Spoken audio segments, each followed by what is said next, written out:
And Uthappa, పచ్చిమిర్చి, టమాటాలు వేసి చట్నీ చేశాను కదండి, అది సూపర్ కాంబినేషన్ అండి. చేసుకొని చూడండి. చట్నీ రెసిపీ కూడా పెడుతున్నాను, చట్నీ రెసిపీ కూడా పెట్టానండి, దీని కిందే పెడతాను లింకు.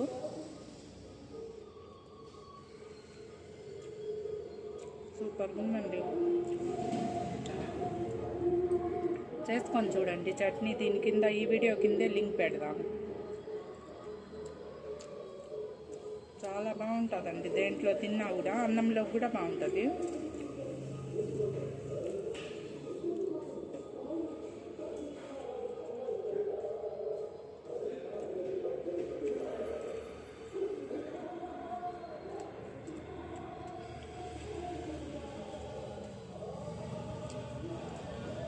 ఇడ్లీల్లో కానివ్వండి, పునుగులు కానివ్వండి,